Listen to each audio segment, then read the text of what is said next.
Howdy folks. Let's go Brandon. Bon, si vous avez aucune idée de pourquoi je dis ça, vous inquiétez pas, on va en parler dans la vidéo.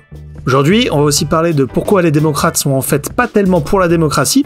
On va également parler de l'inflation. Et en toute fin vidéo, je vais vous rapporter une petite news qui nous vient d'Espagne. Ça vient pas des États-Unis, désolé, mais vous inquiétez pas. Enfin, je suis sûr que ça va vous plaire. Parce que là, on parle quand même de quelqu'un qui a réussi à troller toutes les Chloé féministes lors d'un festival. Alors c'est parti, restez bien jusqu'au bout pour pas rater ça. Moi c'est Olivier, et vous êtes sur The American News, l'émission d'actualité bimensuelle sans pincettes sur les États-Unis. Alors c'est parti. Let's go Brandon. Si vous avez raté le phénomène, ne vous inquiétez pas, on revient là-dessus. Alors tout ça s'est passé lors d'une course de NASCAR. Oui, je sais, la vidéo sur le NASCAR, j'en ai parlé, elle va arriver, ne vous inquiétez pas. Mais dans le fond, donc il y a une journaliste qui interviewe la personne qui a remporté la course, qui s'appelle Brandon. Et donc dans la foule, on peut entendre la foule chanter « Fuck Joe Biden ». Et donc la journaliste a cru entendre, au lieu de Joe Biden, elle a cru entendre « Let's go Brandon ». Je vous laisse écouter l'original, on en reparle juste après. Oh my God, it's just such an unbelievable moment. Brandon, you also told me, as you can hear the chants from the crowd, let's go Brandon. Brandon, you told me you were gonna... Oui, alors il y a des gens qui accusent les journalistes d'avoir fait exprès, d'avoir changé la phrase pour défendre Joe Biden. Bon, on va quand même pas aller aussi loin dans la conspiration. Ouais, je pense qu'il y avait du bruit, il avait un casque sur les oreilles, elle interviewait un mec qui venait de gagner la course, qui s'appelle Brandon, donc bon, quand même, on va pas aller jusque-là. Mais en tout cas, il en fallait pas plus pour que ça devienne un phénomène sur Internet, et les gens maintenant disent « Let's go Brandon » au lieu de dire « Fuck Joe Biden », qui sont quand même un peu vulgaire à crier dans la rue. Allez, je vous passe quelques extraits.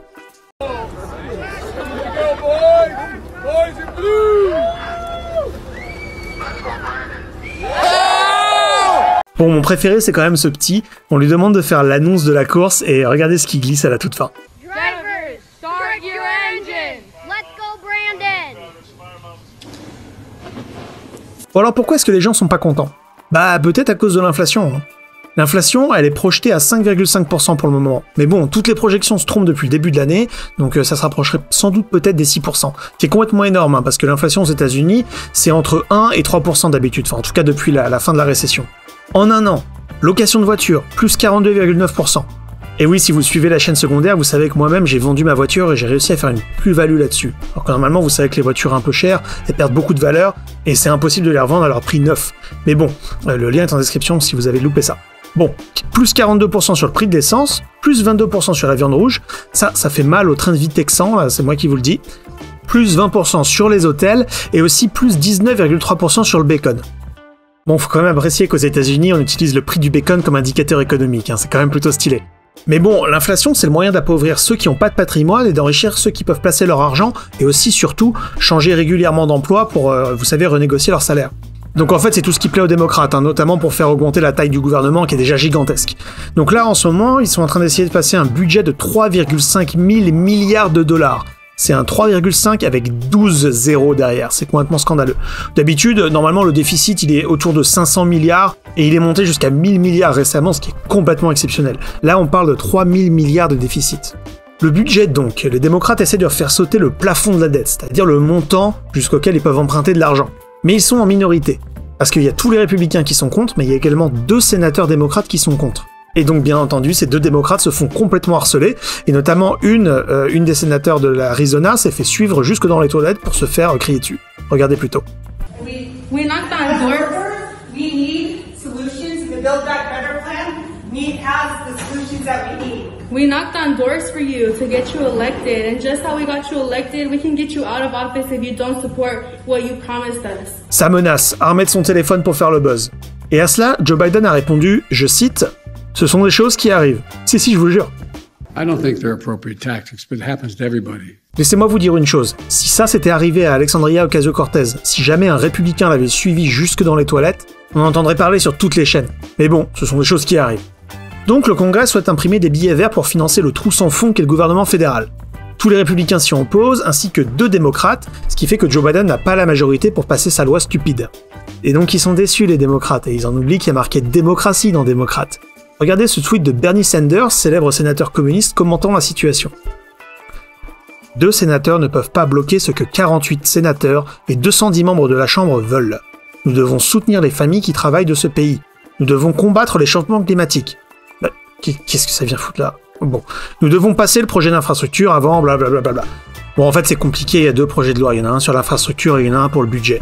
C'est compliqué, on va peut-être y revenir dans une autre vidéo, mais là, ce qui est important, c'est que Bernie Sanders, il est complètement raté au niveau des maths. Je pense qu'il n'est pas allé à l'école ou qu'il était malade quand ils ont parlé des additions. Et ça, c'est un problème récurrent avec les communistes, d'ailleurs. Parce qu'en fait, c'est pas comme s'il y en avait 2 qui s'y opposaient quand 48 le voulaient. Il y a 48 sénateurs démocrates qui veulent voter pour, 2 qui veulent voter contre, et ces 2-là s'ajoutent aux 50 sénateurs républicains qui veulent voter contre aussi. Donc au total, M. Bernie Sanders, je sais faire des additions, on a 52 sénateurs qui sont contre et 48 qui sont pour. Donc, quand on est en démocratie, enfin en république en l'occurrence, mais là je pinaille, eh bien, on a une majorité qui sont contre, donc ça ne vote pas. Bon, les communistes, ils sont pas bons en maths. Mais maintenant, il faut s'y habituer, parce qu'ils veulent tout simplement imprimer de l'argent et le redistribuer comme bon leur semble. Oui, il y a des chaînes en français avec des mecs schizophrènes qui vous expliquent de comment ça se passe. Ils vous disent que un État peut pas faire défaut, et donc en fait techniquement on peut utiliser la planche à billets comme on veut. Bon, en fait ces gens-là, il a pas fallu attendre très longtemps pour pouvoir voir les conséquences de ce qu'ils proposent. Vous voyez l'inflation en ce moment, c'est dû à l'impression des billets. Donc tous les mecs qui viennent me parler de keynésianisme et tout ça, vous allez vous rhabiller. Parce que là, en seulement quelques mois, on a commencé à prouver les conséquences de ce que vous avancez là, ce que vous souhaitez pour tout le monde. Bon allez, l'inflation fait des dégâts, il y a beaucoup de choses à rajouter, notamment il n'y a pas que des problèmes d'impression de billets, aussi des problèmes logistiques en ce moment pour décharger des conteneurs venus d'Asie, mais bon, ça je vous le réserve pour une autre vidéo, parce que sinon il y aura rien à dire et on va s'ennuyer. On va finir avec une histoire de gros malade qui ne vient pas des États-Unis mais qui nous vient d'Espagne. Connaissez-vous l'auteur féminin espagnol Carmen Mola? Bon, c'est une femme qui écrit des bouquins avec des personnages féminins qui sont forts, sexy, autonomes, tout ce qui fait rêver les féministes. Perso, moi je la connaissais pas. Mais bon, elle a été sélectionnée pour remporter un prix qui s'appelle le Planeta Award, c'est une récompense accompagnée d'un prix de 1 million d'euros. Bon, vous imaginez, il y a une cérémonie et lorsque son nom sort de l'enveloppe, il y a 3 mecs qui arrivent sur scène. Parce qu'en fait, ces 3 mecs, ces 3 hommes, en fait, c'était eux qui écrivaient sous le pseudonyme de Carmen Mola depuis le début. Donc les féministes, complètement en PLS, ils pensaient lire la douce plume d'une femme forte, décomplexée, mais en fait ils avaient sous les yeux la grosse patte d'hommes blancs, certainement hétéros, certainement cisgenres. Quelle horreur donc L'horreur, quasiment le nazisme. Bon allez, je voulais laisser sur ce petit troll, même si ça vient pas des États-Unis. J'espère que vous avez apprécié cette vidéo. Pas mal le rush dans ma vie en ce moment, il y a beaucoup de choses qui se passent, c'est pour ça que les vidéos sont un peu plus espacées que d'habitude. On se retrouve toujours pour ce point toutes les 2 semaines. Laissez un like pour m'aider avec l'algorithme YouTube, partagez autour de vous, inscrivez-vous si c'est pas déjà fait. On se retrouve dans les commentaires et sur le Discord The American Dream. Vous êtes sur The American Dream. God bless America.